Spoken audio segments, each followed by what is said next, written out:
we are, my friends. 3 films left in our Go Go Godzilla challenge. Yes, that's right. We promised we would cover all 32 films that were produced by Toho in the Godzilla franchise, and we are coming close to the end. And these last 3 films are all related in that they are a trilogy of anime films. Yes, that's right. Toho Animation produced these. They were released on Netflix in the US, and so we're going to review each one of these films. So the first one we're looking at is the 30th Toho produced Godzilla film, and it is a Godzilla Planet of Monsters. Set in the future, we get a story where the humans have left Earth. They left it to Godzilla and the other monsters that had been on the planet. They got tired of losing to Godzilla, so the humans, along with some alien allies that they've acquired over the years, all packed up and jumped into a ship and took off looking for another habitable planet.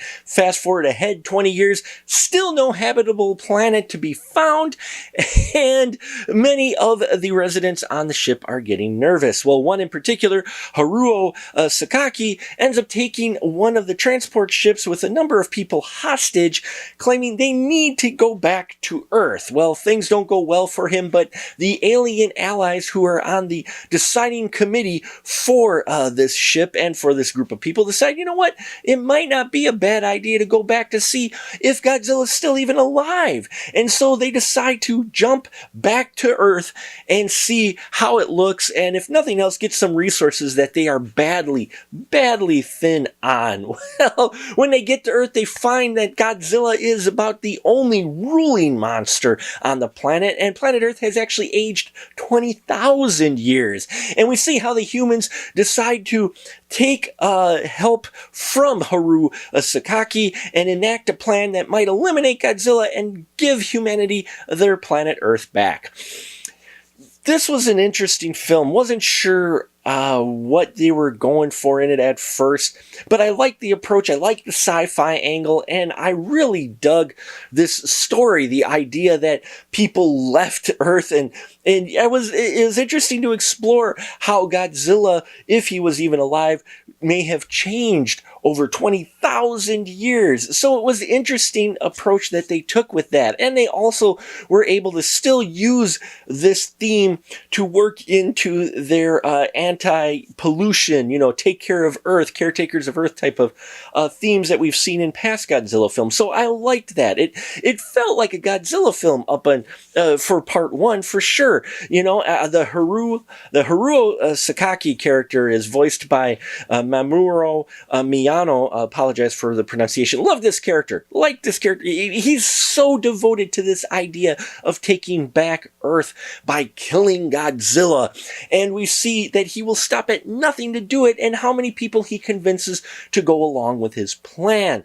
I enjoyed the aliens that they brought up with this as well. We've got a group of aliens here who are very religious, and so being on the ship for 20 years, they've gotten some humans to follow their religion. And then we have a more military group of aliens who are very good at technology and engineering and such, and creating weapons. And so you've got 2 conflicting philosophies here between these 2 aliens, and the humans in the middle, with some choosing left or right or still going their own path. And so, yeah, you've got a lot of those thematic elements going on. As far as all the Godzilla action goes, when they get to the planet, yeah, Godzilla looks badass. The Godzilla we run into, his chest, he's like all just scaly and he's gotten huge and scary and fierce. And his atomic breath is different as well.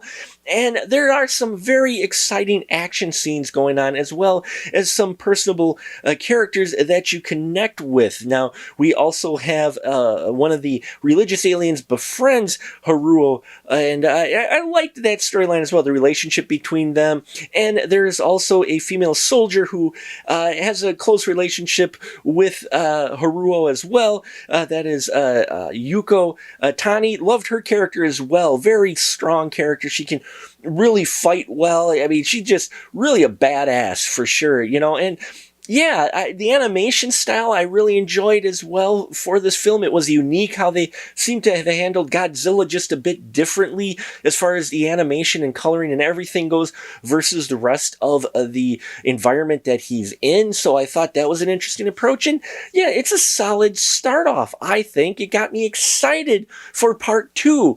But did part two actually carry on this excitement for me, or does this series start to fall a little flat? Well, you have to find out. I will say that Planet of Monsters is an interesting approach. It piqued my curiosity of where they were going with the series, and I did want to see what would happen next, especially as the humans battled this new super Godzilla, if you will. So yeah, let me know what you think of Planet of the Monsters. I'd love to hear your thoughts. Do you think this was a good kickoff to this trilogy?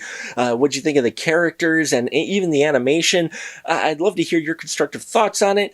Please check out our Patreon if you haven't already. We got 2 more to go, so stick with me. Thank you so much for your support. And until next time, remember, keep that ticket stub.